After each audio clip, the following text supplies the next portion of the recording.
Hello, everyone. Welcome back to another episode of Backstage Spotlight. Today I'm with Debbie Isitt. Hello. Hello, Matilda. How are you? Very well, thank you. Good, good. So, most people will probably know you from being the writer of Nativity the film, Writer, director, all of it, composer, all of that. all of that. I Nativity, the mean, fourth. Yeah, it's uh, it's like a life of nativity. My life is nativity, and what, the musical. yes, and the musical. What an amazing thing to have created. And I mean, it's been around a few years now and it's just people's childhoods, these films and the songs, all of it. It's just such a fantastic thing that you've created. I wanted to ask you how the idea all came about. Um, Quite honestly, it was watching my daughter in her school nativity play. Really simple thing. And it was just a really funny time of my life when she was little. The whole primary school experience, actually being a parent of a child at primary school, for me was really inspirational because I just loved the whole world of the primary school. It took me back to my childhood and just kind of making friends with the parents and talking to the teachers a lot, and just the children and her friends, just they just sort of stole my heart. And this particular year, when I was watching their Christmas show, their Christmas nativity, I just suddenly thought, this would be a great idea for a film. I don't think anyone's kind of really done it, the school nativity. And it was very funny. That production was very funny. The teacher was very stressed. He was the only man teacher in the school. And, the parents were all kind of freaking out about the fact that their child hadn't got a lead part and all of that, and the children were just hilarious. And I just, yeah, that was it. I thought I'm gonna try and do this. I mean, it wasn't my first film, I'd made a couple of feature films before that. But it was, yeah, probably the one that people took most of their hearts. Yeah, it's fantastic. So what is your background in terms of writing, producing? How did you get into that for people listening wanting to maybe go down that route in the future too? Yeah, I mean, for me, I trained as an actor and trained in performing arts, and I also had a theatre company. I started my own theatre company. My first job actually was as an actor in A Midsummer Night's Dream playing Hermia, and we toured Europe for nearly 2 years with Wow. that particular production. And it was for Cambridge Experimental Theatre, so it was actually quite out there as a production, but it was brilliant. And I got to see a lot of European theatre at that time, which was very visual, and it wasn't so interested in text. So I learned a kind of new style of making theatre, which was more physical and visual and more filmic, really. Yeah. So I set up my own company called the Snarling Beasties, and we had much success at Edinburgh and the Royal Court and the Donmar. And I was, the new writer of the day, really. And yeah, I became a published playwright, but I always wrote and directed and acted in my work.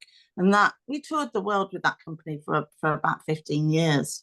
Went to all the major festivals, all around the world, and it was a brilliant, exciting time. And then eventually I thought, I'm getting a bit too old now to be touring the world like a circus animal, and it's time I got a proper job and settled down. And I did sort of want a family, and I wanted a bit more stability. And I think the biggest thing for me was watching the work happen, and not watching it happen, making it happen, and then watching it disappear, and if you hadn't seen that piece of theatre, it was if it hadn't existed, so you can only tell people about it. And I suddenly thought, because I'm going years before, we filmed everything, there were no even mobile phones in those days. So I was kind of like, I need to make something that stays. So Yeah. I'm going to move into film, and that's what I did. So I moved into film and I started making short films as a writer director. I was in a couple of those short films. I made my first feature film with Ricky Tomlinson,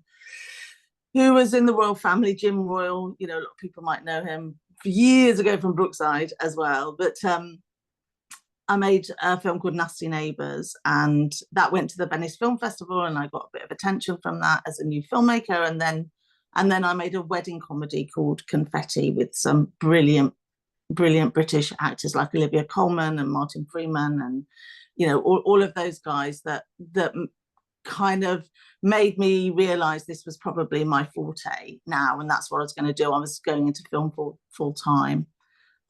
Similar kind of work, because I always loved making comedy, particularly sort of Yeah. darker in those days. And then I had my daughter with my partner Nikki, who works with me on editing the films, and we write the songs together.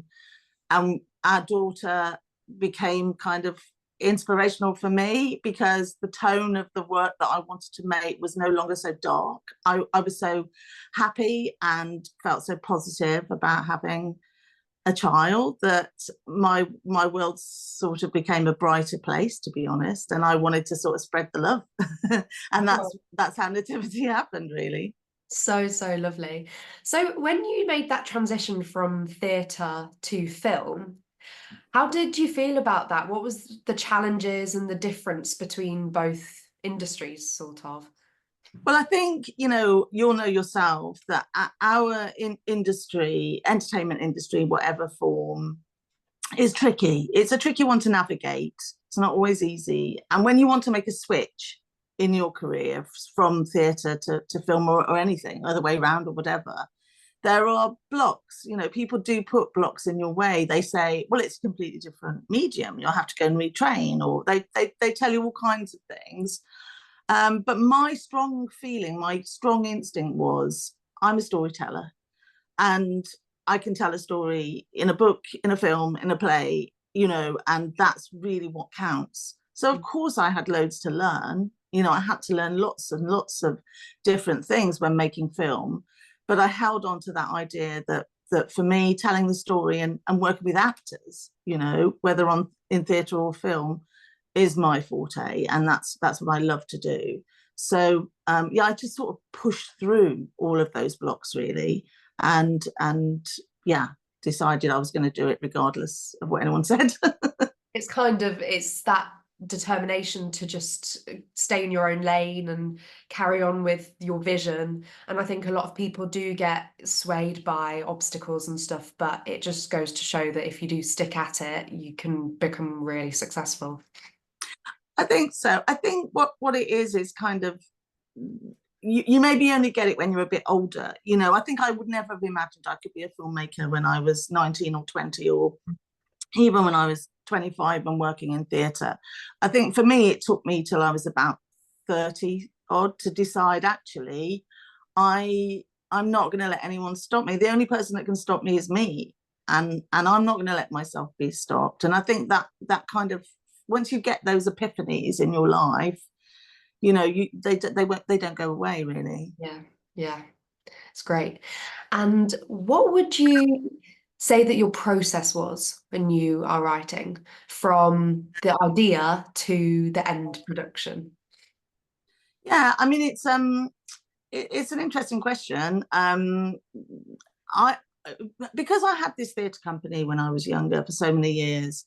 I ran it, I wrote, I did everything, in it. I worked with some brilliant actors, but I was in charge of it. So I had to make the poster. I had to design the poster, let alone the show. I had to consider the design. I had to really, me and my mum used to go shopping for the costumes. Like it was a one person thing in a way.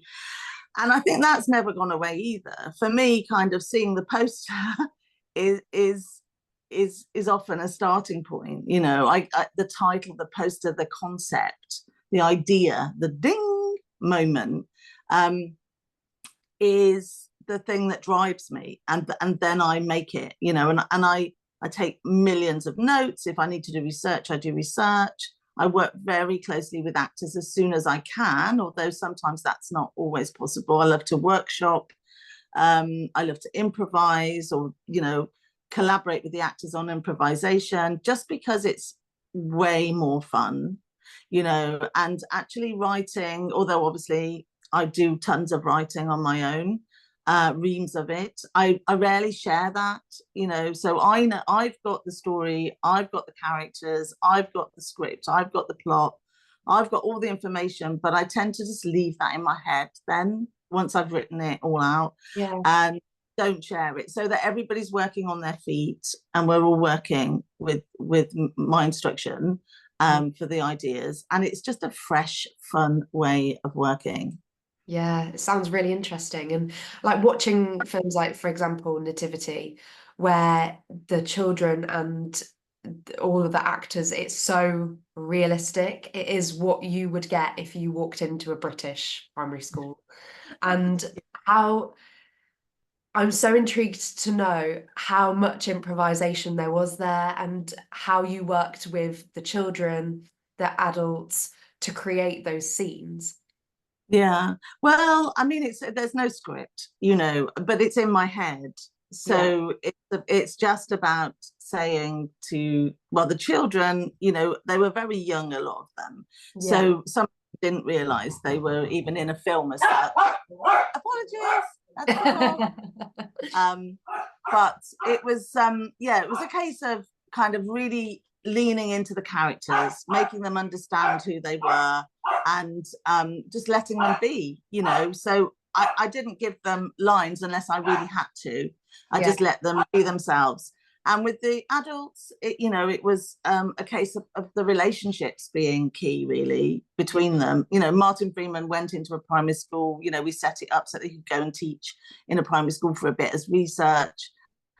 Um, you know, Mark Wootton was already a kind of poppy-like creature in a way, you oh, know. he's So good. bringing them two together, you know, I just knew would create a spark. I mean, they'd worked together in my previous film Confetti, where Mark Wootton, the Mr. Poppy character, was Martin Freeman's best man in the wedding comedy Confetti. So I knew that they had this brilliant chemistry, and I just wanted to sort of really take that further. But the story, I just know exactly what I want from the story, so I just say, go do this, go get that, make this happen, you know. And for me, what happens is more important than what's said, and so it's really driving the action, you know. And if they say something funny, brilliant. If not, I'll feed them a line. It's really simple, like, it's not complicated. Yeah, and it creates such a great piece. It's just, it's mesmerizing. What would you say your favorite scene was that you filmed across all of the Nativity films?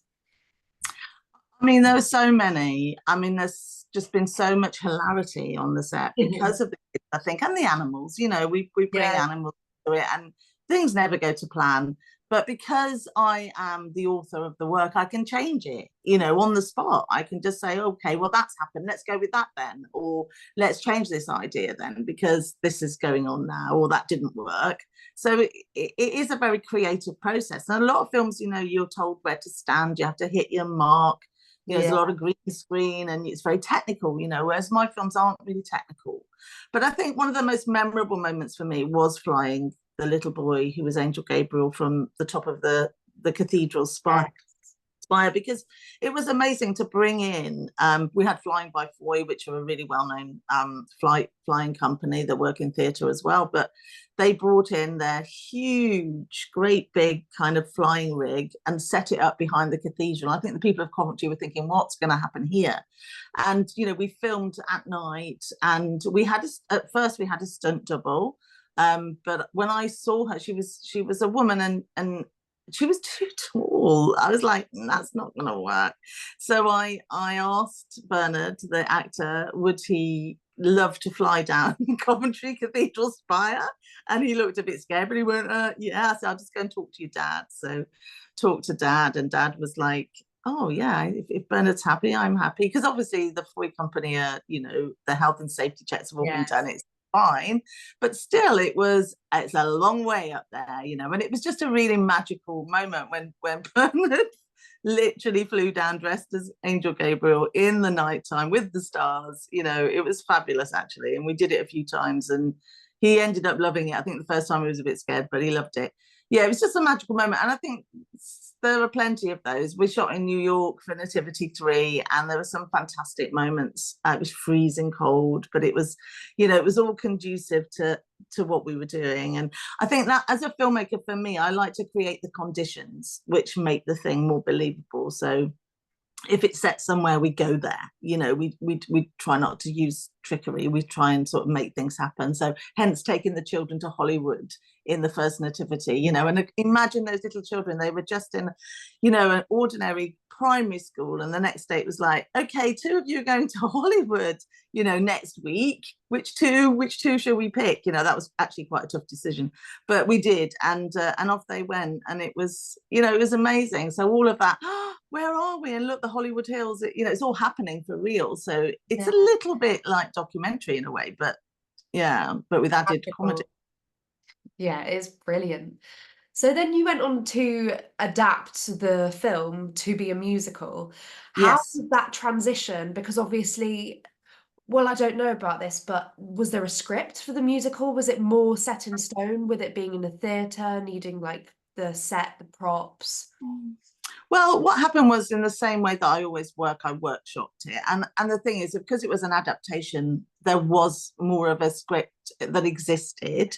So it was more a case of writing more songs to turn it into a proper musical, where for the first time the grown-ups sing. You know, Mr. Maddens has a song with Jennifer, and Mr. Poppy has his own songs, and Yeah. you know, it sort of, it blows it up from the film.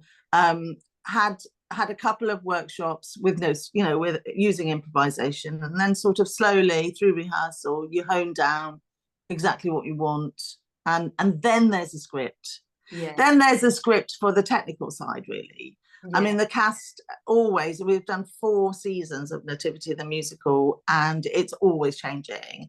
And the cast know that they have to bring it up to date, which they do brilliantly. We know we find new jokes that are more current. We, you know, if they want to ad lib, they can. If they want to change a joke, they can, and the children, you know, and it's very free. But obviously the cue lines are set for our brilliant light, sound, all of that effects, because it's quite a big show. It's a massive show, actually. But it's so fun. Yeah. How does it feel when you come out of like press nights and your work has just been shown to the public? What is the reaction that you get most of the time?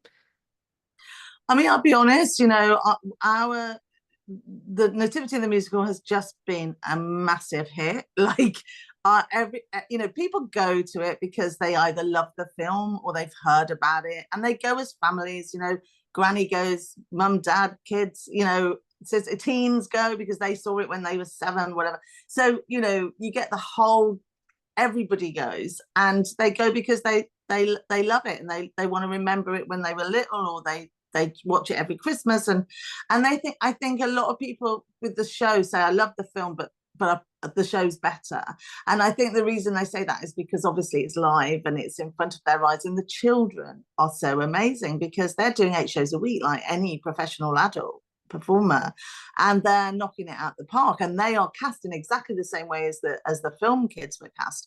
They're, you know, off the street kids. They're not trained, so they come in and the only skill they've got is football, and by the end of rehearsal, you know, they're dancing, they're singing, they're acting, and they're amazing. But that these are kids with you know, generally speaking, very little experience or skills. So it's a real journey, and that just comes across. Audiences love that, you know. And I work with brilliant actors. I always insist on working with brilliant actors and funny people. So everyone has a good time, you know. And it's the same with I've just done a show with the music of Stock Aitken Waterman, I Should Be So Lucky, and that's just come off tour, and it's a very similar reaction. You know, people know what they're coming to, more or less. They know why they're coming, and I try not to disappoint them. You know, if you're coming for a good time and escape, you want to have your heart soar, you know, you want to stand up and cheer or sing along, you know, that's the sort of show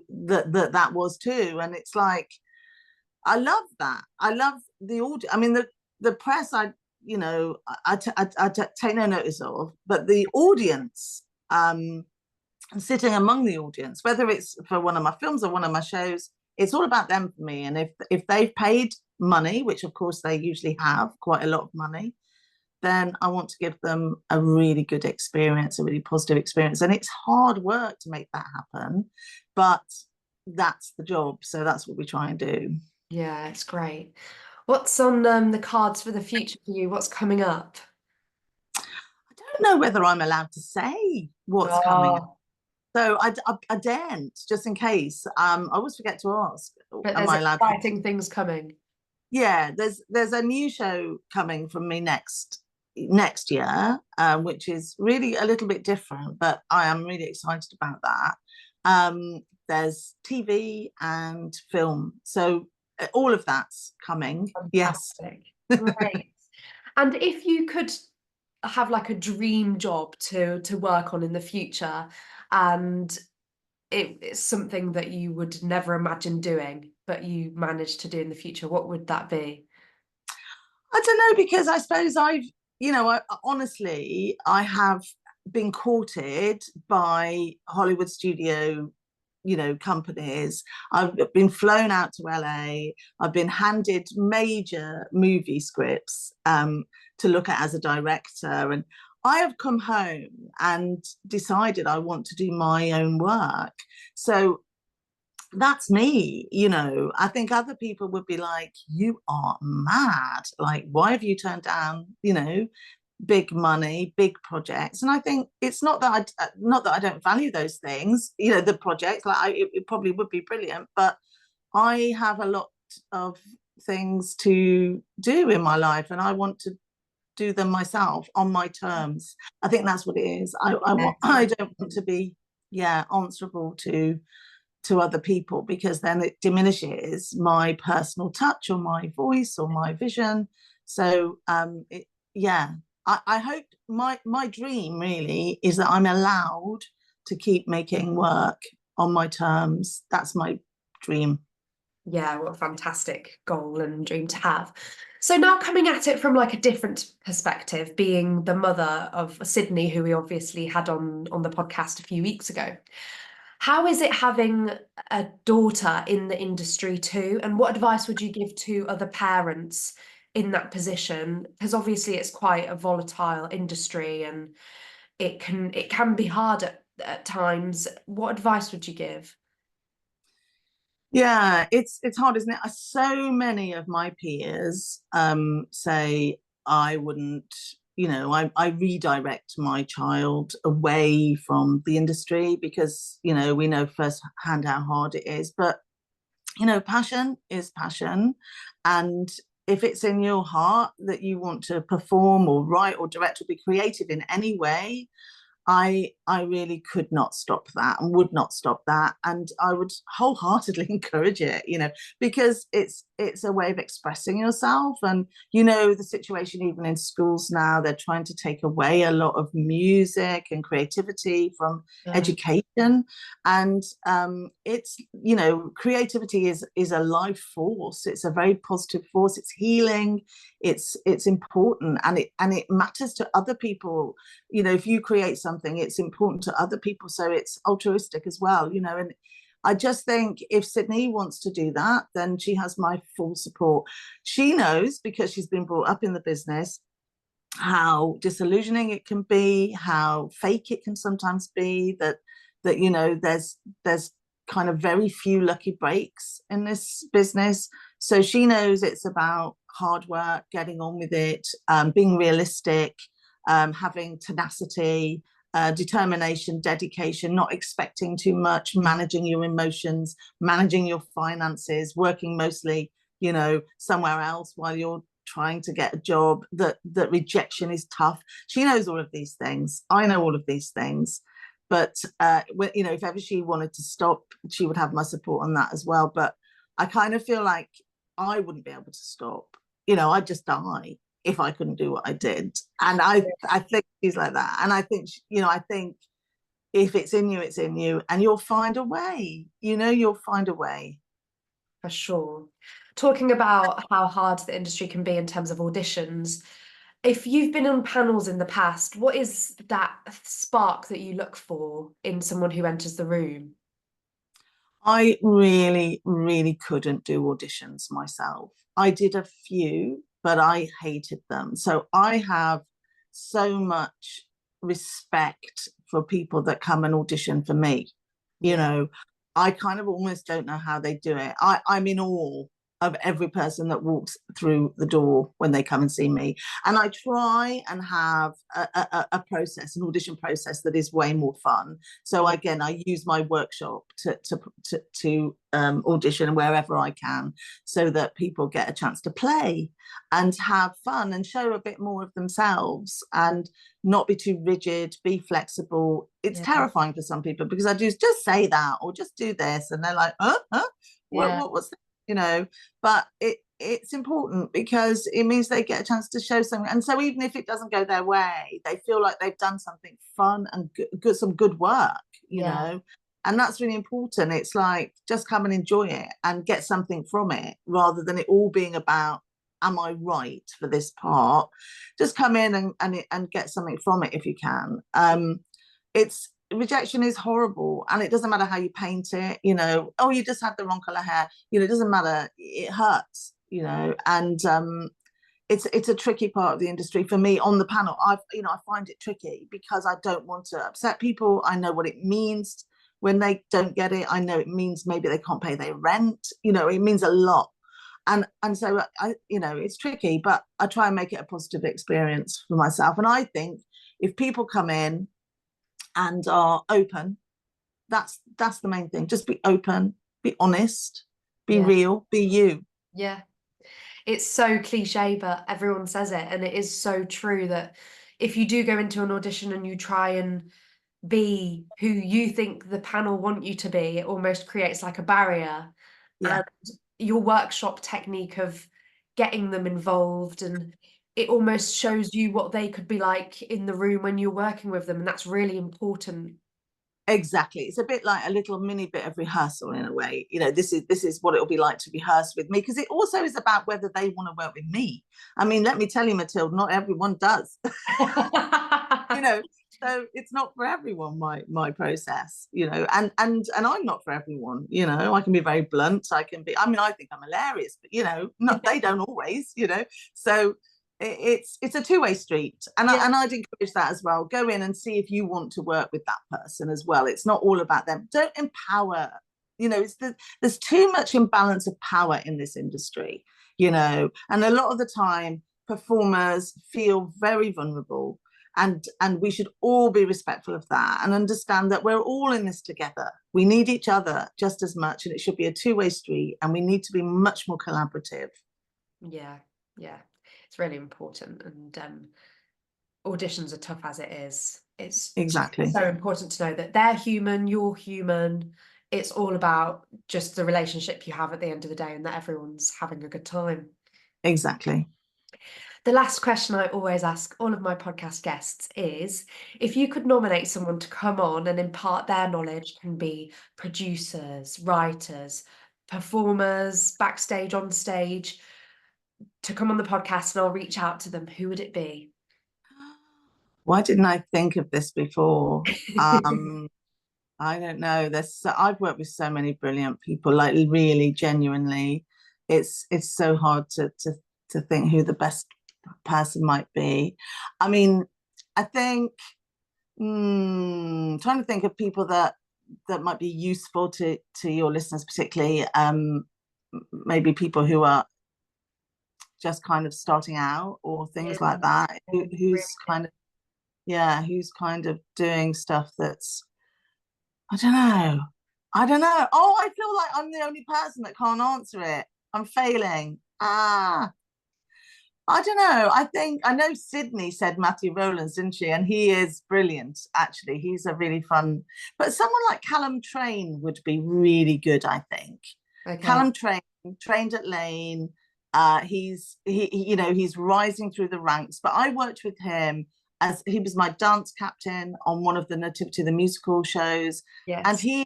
he's a brilliant person, because I always say, imagine what Callum Train would do with this. Imagine how Callum Train would behave in this situation. He's a really great example of how to be an amazing company member and a leader. And I think he would be useful if he could talk to people, because he's honestly kind, Yeah. non-dramatic, yet excellent, hardworking, brilliant. He could play any part. He's a brilliant dance captain, and I just think he's so lovely that he's an asset to any company. So yeah, get him on. Callum Train. He's in Oh, Kitty Kitty yeah. Bang Bang right now. We'll get in touch, definitely. Listen, Debbie, it's been an absolute pleasure. You've been such an inspiration, and I hope that everyone listening has enjoyed. And we'll see you next week. Thank you so Thank much.